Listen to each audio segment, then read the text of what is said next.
제3장 갈등을 넘어서 함께 살아가기 부분을 같이 나누도록 하겠습니다. 서론 부분에서는 갈등이란 무엇인지를 알아보고요. 이어서 청년세대와 기성세대와의 갈등 부분에서는 현재 유행되고 있는 여러가지 신조어들과 그리고 청년세대와 기성세대 간에 심화된 갈등에 대한 여러 내용을 알아보려고 합니다. 그 다음 직장에서 발생하는 갈등 문제, 그리고 진보와 보수로 나뉘어 서로 싸우고 있는 정치적 갈등 문제와 나아가서 갈등은 왜 일어나는가, 또 갈등 해결을 위한 방법에는 어떤 것들이 있는가 하는 것을 살펴보도록 하겠습니다. 그러면 PPT를 보면서 수업을 계속 이어가도록 하겠습니다. 예, 제3장 갈등을 넘어서 함께 살아가기 입니다. 이제 우리가 흔히 말하는 이 갈등이라고 하는 말이 도대체 뭔지 그것부터 좀 살펴볼 필요가 있어요. 이건 교재는 없습니다만은 한번 여러분들이 꼭 알았으면 좋겠어서 잠깐 이 용어를 좀 살펴보려고 합니다. 갈등이라는 말을 많이 쓰는데 갈등이라는 말이 어떤 의미를 가지고 있느냐 하는 것이죠. 갈등이라는 말은 참 재미있는 말로 되어 있는데요. 한자로 보면 칡갈자에다가 등나무 등자를 썼습니다. 칡덩쿨과 등나무 덩쿨이 함께 얽혀 있는 상태. 여러분 그 산에 가면 칡이라고 하는 게 있죠. 칡덩쿨이 나무를 칭칭칭칭 감고 올라갑니다.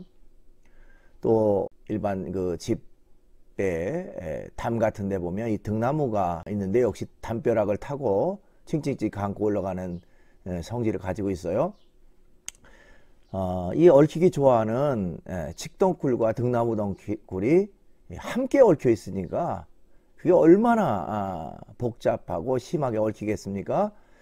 그게 이제 갈등이라는 말이에요. 참 재밌는 말이죠.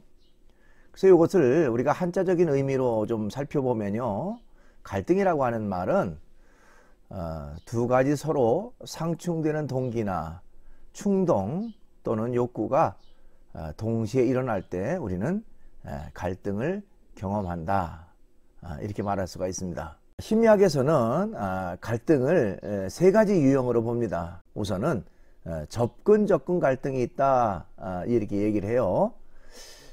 이 접근 갈등이라고 하는 것은 아주 쉬운 갈등, 가벼운 갈등, 행복한 갈등, 뭐 이렇게 말하기도 합니다. 예를 들면 A도 좋고 B도 좋은데 어떤 걸 선택할까 하는 데서 오는 갈등이에요. 그러니까 A도 너무 좋고 B도 너무 좋은데 어떤 걸 선택할까? 뭐 예를 들면 여러분들이 학교를 졸업하고 나서 이제 아주 좋은 기업 A 기업과 B 기업 둘 다 동시에 합격을 했다. 그러면 내가 A 기업으로 갈까 B 기업으로 갈까, 어떤 걸 선택할까? A도 좋고 B도 좋고. 그러니까 이것은 행복한 갈등이라고 말할 수 있죠. 그걸 접근 갈등이다, 이렇게 말합니다. 그 다음에 접근 회피 갈등이라고 하는 게 있습니다.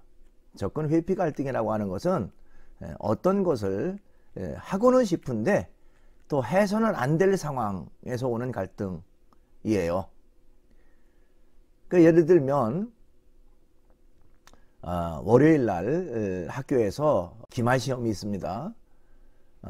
그런데 일요일 날 자신이 이제 축구를 너무 좋아하는데 중요한 축구 시합이 있어요. 상대팀과 라이벌 팀과. 그러면 내가 좋아하는 축구를 하면 시험 공부를 못하니까 시험을 망칠 것 같고, 또 시험 일요일날 시험 준비를 위해서 축구를 포기하면 너무너무 좀 이렇게 축구가 하고 싶고, 그래서 어떤 것을 하고는 싶은데 해서는 안 될 상황에서 오는 갈등, 이것입니다. 그것을 접근 회피 갈등이다, 이렇게 얘기를 하죠. 그 다음에 이제 세 번째로는 회피 갈등이라고 하는 것이 있습니다. 그러니까 가장 어려운 갈등, 가장 힘든 갈등, 뭐 이렇게 표현하기도 합니다. 이것은 이것도 하기 싫고 저것도 하기 싫은데 둘 중에 하나를 선택해야만 할 때서 오는 그런 갈등이라고 말할 수가 있습니다. 그러니까 1번과는 정반대되는 그런 갈등 요소라고 말할 수가 있겠죠. 이건 어떻게 보면 이제 극단적인 상황에서 오는 그런 갈등적 요소가 많습니다. 예를 들면 전쟁터에 나간 군인이 돌격 앞으로 하고 명령을 받았습니다. 자, 앞으로 나가자니 상대방이 계속 총을 쏘기 때문에 죽을 것 같으니까 무서워서 앞으로 갈 수도 없고, 뒤로 물러서 뒤로 가려고 하니까 뒤에서는 명령을 한 상관이 지금 노려보고 있습니다.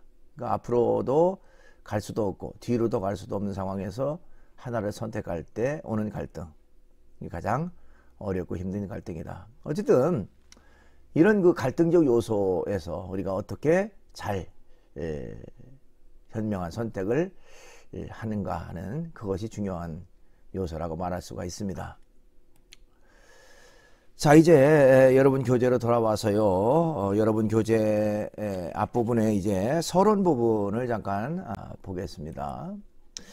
자, 핑미 세대라는 그런 용어가 나와요.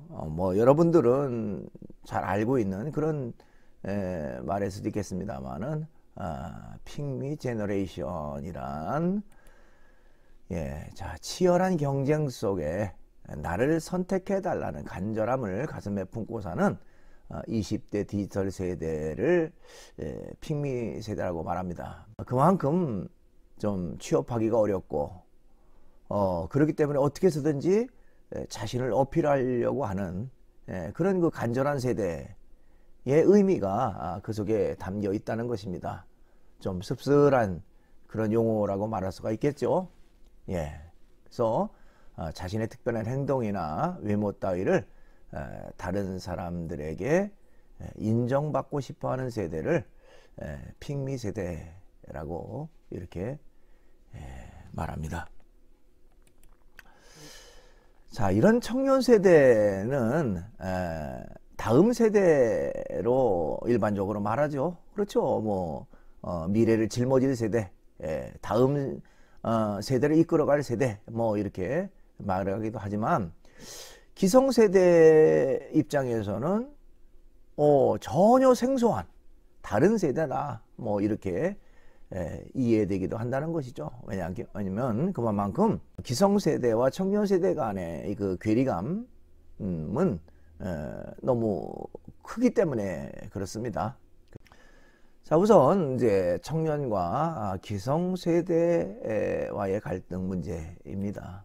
여러분 교재의 그 53쪽 아랫부분에 보니까 청년들과 연계된 단어들이 상당히 많다. 그러니까 신조어들이죠. 여러분들도 익히 아는 부분도 있겠지만 좀 생소한 부분도 있을 수 있겠고요. 그러나 이제 뭐 기성세대들에게는 전혀 생소한 그런 용어일 수도 있습니다.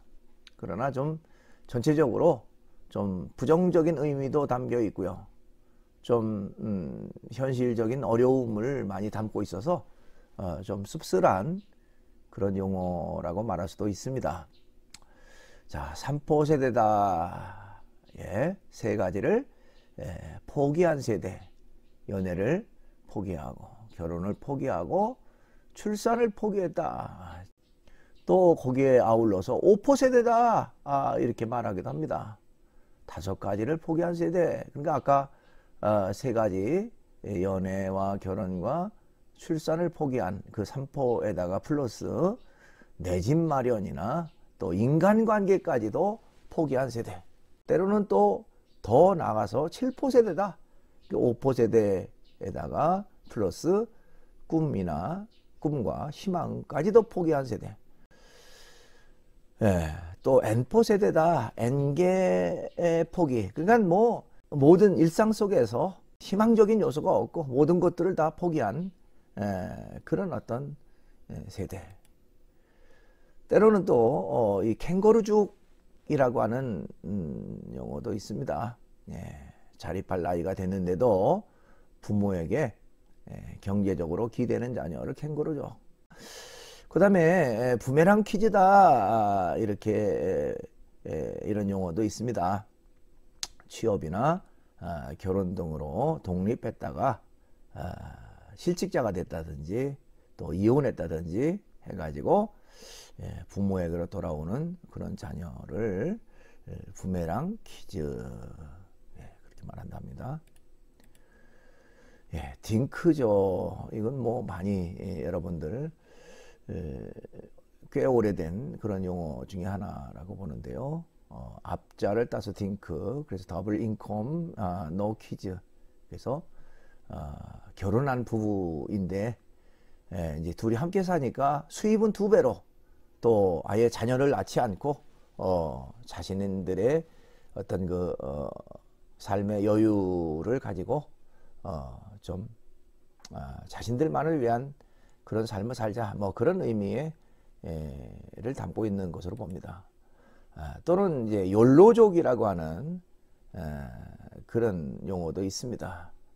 이것도 역시 앞자를 따서 만든 것인데요. You only live once. 그래서 뭐 직역하면 한 번뿐인 인생, 그런 의미를 담고 있고요. 자신들에게 주어진 그런 기회를 놓치지 말자. 또 즐기면서 인생을 좀 살아보자. 뭐 그런 의미도 있습니다. 한번 지나가면 끝이다.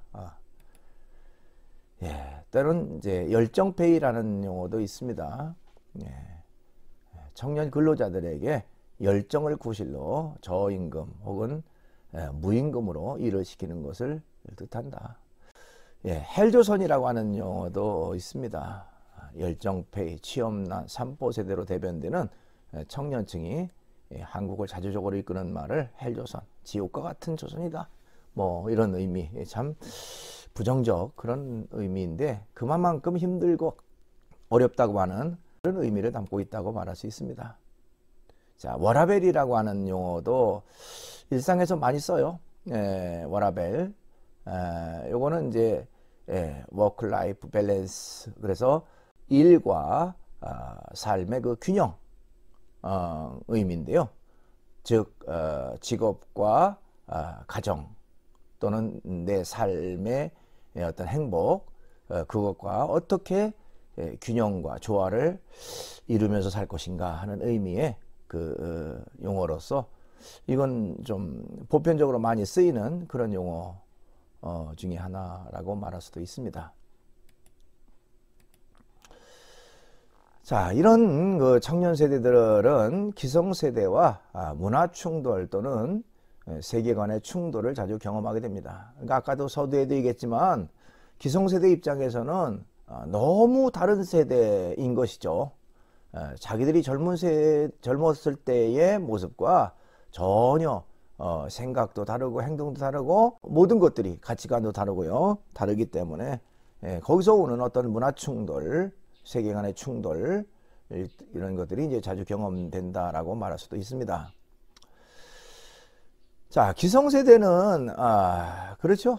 나 때는 말이야, 나는 이렇게 해서 우리 세대는 이렇게 이런 어려움을 겪어서 뭐 이렇게 하면서 말하는데, 그런 그 기성세대를 향해서 청년들은 꼰대다, 문진이다, 문화찐따 등으로 불린다.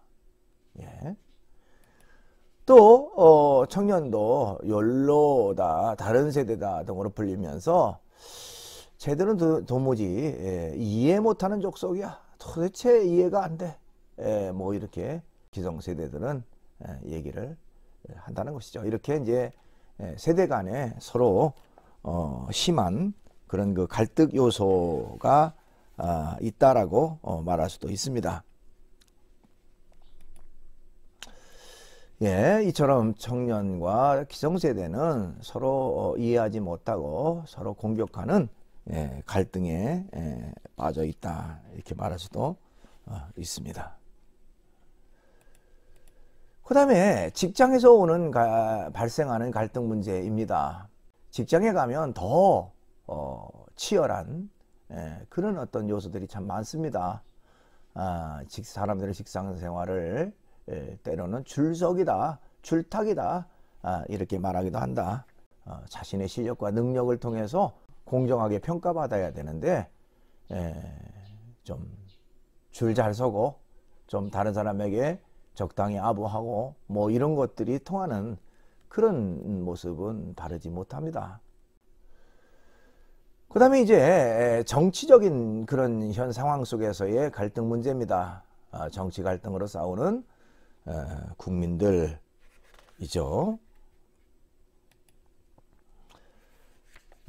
오늘날 보수와 진보 진영 사이에 상대를 향한 험담과 인격적 공격은 날로 심해져만 간다, 이렇게 말할 수가 있습니다. 근래에 와서 이런 그 보수와 진보 사이의 갈등 문제는 훨씬 더 큰 양상을 띠고 있는 것으로 봅니다.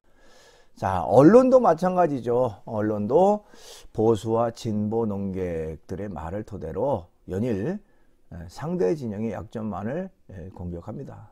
자, 이런 것들로 인해서 국민들도 둘로 나뉘어지게 되죠. 그리고 뭐 거짓 뉴스, 색깔 논쟁에 힘을 더하고요. 또 다른 주장을 하는 국민들을 향해서 심한 분노의 공격을 하고 있습니다. 자, 서로를 향한 폭넓은 이해와 포용이 사라졌습니다. 너무너무 극단적이 돼버리고요. 너무너무 나는 옳고 상대방은 잘못됐다고 하는 이런 이분법적 논리가 너무 심화됐다, 이렇게 말할 수도 있습니다. 자, 그렇다면 이제 갈등은 왜 일어나는가 하는 것입니다. 사회 구조에서 생기는 갈등입니다. 갈등은 개인 문제이기도 하지만 사회의 문제이기도 하다는 것이죠. 즉, 우리가 살아가고 있는 사회 구조 자체가 집단 이기심을 토대로 세대 갈등, 또 직장 갈등, 정치 갈등, 때로는 이제 남녀 갈등, 인종차별 등의 수많은 갈등을 지니고 있다. 갈등이 왜 일어나는가? 사회 구조 자체가 갈등을 유발할 수밖에 없는 그런 구조라고 말할 수도 있습니다. 그 다음에 갈등을 부추기는 포스트 모더니즘, 포스트 모더니즘 사상, 이런 문화가 갈등을 더 심화시킨다라고 얘기를 합니다. 오늘날 유독 이런 갈등이 더욱 심한 이유는 포스트 모더니즘이 우리 시대의 중심 사상이기 때문에 그렇다. 그래서 이 포스트 모더니즘적 생각, 사상, 이런 것들이 갈등적 요소를 더 심화시킨다라고 말할 수가 있습니다. 그렇다면 포스트 모더니즘에 무엇이 그렇게 갈등을 유발시키는가 하는 것이죠. 포스트 모더니즘은 소위 그 다원화라고 불려지기도 합니다. 다양화, 다원화, 또 상대주의, 또 과학주의와 이성주의에 대한 비판, 또 진리와 역사에 대한 힘의 관점에서의 해석, 이데올로기나 세계관과 같은 거대 담론의 거부, 또 파편화의 개체주의 등의 특징을 지닌다. 그러니까 포스트 모더니즘은 이제까지의 흐름과 전통적 요소, 이제까지 되어왔던 이런 가치관, 뭐 보편적 가치관이죠. 이런 것들을 무시하는 그런 경향이 많습니다. 그러니까 새롭게 변화돼야 된다, 새롭게 창조돼야 된다, 또 개인의 개성과 개선의 창의성을 강조하는 사상이 바로 포스트 모더니즘적 사상이라고 말할 수가 있어요. 그러다 보니까 이제까지 흘러왔던 그런 전통적 사상, 전통적 요소와 갈등이 있을 수밖에 없죠. 갈등 해결을 위한 기법들, 요거는 우리 교재에 나와 있는 것은 아닙니다만은 우리가 갈등 해결을 위해서 좀 좋은 방법은 어떤 것이 있을까 하는 내용이 있어서 잠깐 살펴보겠습니다. 우선 적극적으로 경청하라 하는 것입니다. 대개가 어떤 그 갈등적 요소가 있을 때에 그 소통의 문제가 출발점이 되는 경우가 많이 있습니다. 내가 말한 대로 상대방이 제대로 전달받지 못했다든지, 또 상대방의 말을 내가 오해했다든지, 뭐 이런 것에서 오는 그 경우가 많이 있거든요. 그런 면에서 우리가 갈등적 해결을 위한 기법 가운데 첫 번째로는 적극적인 경청입니다. 적극적인 경청은 열린 마음을 가지고 상대방의 말에 귀를 기울이는 그런 태도가 중요하다라고 말할 수가 있습니다. 그렇죠? 대개 갈등은 오해에서 비롯된 경우가 있다는 것입니다. 그 다음에 갈등 해결을 위한 기법 가운데 중요한 것 가운데 하나는 바로 나 메시지를 사용하라 하는 것입니다. 나 메시지. 우리가 일반적으로 나 메시지가 있고요, 너 메시지가 있습니다. 그 나 메시지와 너 메시지를 사용하라는 것인데요. 너 메시지는 너 중심적인 것입니다. 그리고 때로는 명령형이고요. 모든 문제를 상대방에게 돌리려고 하는 그런 태도를 너 메시지라고 말할 수가 있습니다. 너 때문이야. 내가 문제야. 왜 그렇게 했어? 하고 상대방을 질책하고 추궁하고 또 책임을 묻는 그런 것을 너 메시지라고 말할 수가 있습니다. 자, 너 메시지를 들으면 듣는 입장에서는 굉장히 좀 불쾌한 마음이 들게 되죠. 모든 책임을 자신에게 돌리니까. 뿐만 아니라 질책하고 또 명령을 듣고 하다 보면 누구나 다 심한 반발심이 생길 수밖에 없습니다. 그런 면에서 너 메시지는 갈등 해결을 위한 그런 그 좋은 방편이 되지 못한다는 것이죠. 그러나 이제 반면에 이 나 메시지는 조금 그것을 유화시켜서 부드럽게 해서 상대방의 그 잘못된 그런 부분들을 좀 스스로 돌아볼 수 있는 그런 기회를 제공하는 것이 바로 나 메시지라고 말할 수가 있습니다. 그러니까 이 책임 소재가 너와 관계되느냐 하는 것은 너 메시지, 나와 관계되느냐 하는 것은 나 메시지예요.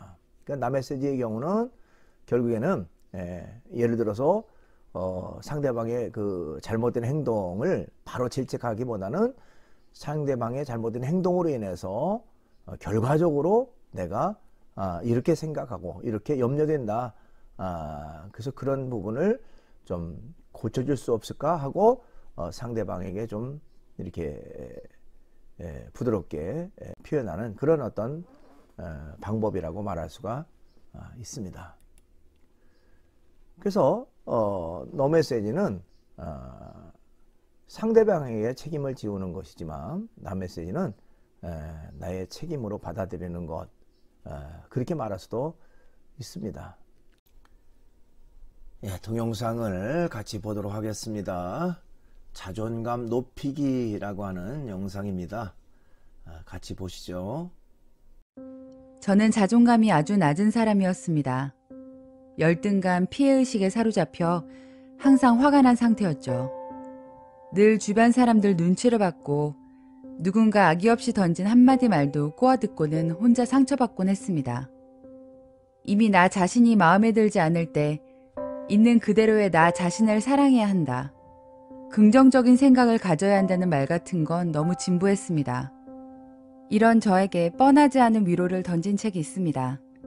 남인숙 저자의 책 여자의 모든 인생은 자존감에서 시작된다입니다. 그녀가 저에게 말했습니다. 자존감이 낮은 사람들은 나쁜 인내심이 강한 사람이라고요. 나쁜 인내심이라니 이게 무슨 뜻이냐고요? 현재가 못마땅하고 고통스럽지만 내 행동에 대한 책임을 지기가 두려운 나머지 무작정 참는 것을 말합니다. 식당에서 음식이 잘못 나오거나 새로 산 옷에 문제가 있거나 하는 등 일상에서 흔히 겪는 사소한 갈등 상황에서도 자존감이 낮은 사람들은 그냥 넘어가려고 합니다. 상황이 마음에 들지 않아도 괜히 나 때문에 상황이 복잡해지느니 그냥 나만 참고 넘어가면 끝이라고 생각하는 것이죠. 문제는 이런 마음이 인생을 바라볼 때도 이어진다는 것입니다. 하지만 직장 생활에서든 친구 관계든 아무 말하지 않고 그냥 넘기다 보면 문제는 해결되는 것이 아니라 더 악화되는 경우가 많습니다. 그래서 저자는 사소한 일이라도 미심쩍은 마음이 들면 최소한 확인하는 노력이라도 기울여야 한다고 조언합니다. 궁금한 일이 있으면 묻고 신뢰가 되지 않는 선에서 정중하게 부탁하고 피곤한 일 만들지 말자고 참는 게 아니라 자신이 가진 권리는 당당하게 요구하자는 것이죠. 또한 여러분 주변에 숨어있는 자존감 도둑들에게도 단호해져야 할 필요가 있습니다. 나쁜 인내심을 가진 사람들은 기분 나쁜 얘기를 듣거나 상대에게 무시를 당해도 나 하나만 참고 넘어가면 피곤한 일 없겠지. 이번엔 참고 넘어가면 다음엔 안 그러겠지라고 생각하며 억지로 웃어 넘기려고 합니다. 하지만 문제는 한두 번 웃고 넘어가면 여러분은 자존감 도둑들에게 그렇게 대해도 되는 사람이 되어버린다는 것입니다.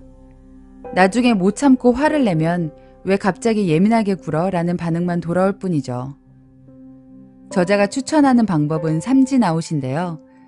평소에는 모두에게 친절하게 대하되 누군가 선을 넘으면 확실하게 경고하는 것입니다. 기분 나쁜 농담을 일삼는 대학 동기나 동아리 선배에게 이렇게 말하는 건 어떤가요? 그런 농담하면 상처받으니까 하지 않으셨으면 해요. 잠시 동안은 정막이 흐를 수 있겠지만 이 방법이 계속 웃으면서 자존감을 도둑질 당하는 것보다는 낫습니다. 2번까지는 예의를 지키며 경고를 하고 3번째에도 고쳐지지 않고 나를 무시하는 사람은 더 이상 보지 않으면 됩니다. 직장 동료나 상사처럼 어쩔 수 없이 매일 얼굴을 봐야 하는 사람들이라도 일단 도를 지나치는 행동을 보이면 마음속으로라도 아웃시켜 보세요. 더 이상 친근하게 굴지 않고 사무적으로만 대하다 보면 상대가 나에게 상처되는 말을 해도 상처받지 않고 아무렇지 않게 대할 수 있게 됩니다. 그렇다고 모든 사람에게 무조건 반마처럼 행동하라는 뜻이 아닙니다. 나를 존중하지 않은 상대가 있다면 굳이 마음을 다쳐가며 곁에 있지 않아도 된다는 것입니다. 저자는 자존감의 필수 조건으로 자기 통제감이라는 개념에 대해 설명합니다. 자기 통제감이란 인생이 자신의 통제와 책임하에 있다고 느끼는 것을 말하는데요. 자기 통제감을 기르기 위해서는 무조건 참고 넘어가는 게 아니라 자신의 의지로 선택하는 연습이 필요합니다. 여러분 자신이 처한 상황도 그리고 여러분 주변의 인간관계도 말이죠. 지금까지 자존감 도둑들에게 둘러싸여 있었다면 여러분의 자존감을 지키기 위해 나쁜 인내심을 버리고 자기 통제감을 회복해보는 건 어떨까요? 책그림이었습니다. 감사합니다. 예, 이렇게 해서 강의를 마치고요. 이번 주 제 4주차 퀴즈는요. 갈등이란 무엇인가요? 하는 것입니다. 여러분들이 사이버 캠퍼스 질의응답란에 답을 적으면 되겠습니다. 오늘도 강의 듣느라고 대단히 수고 많았습니다.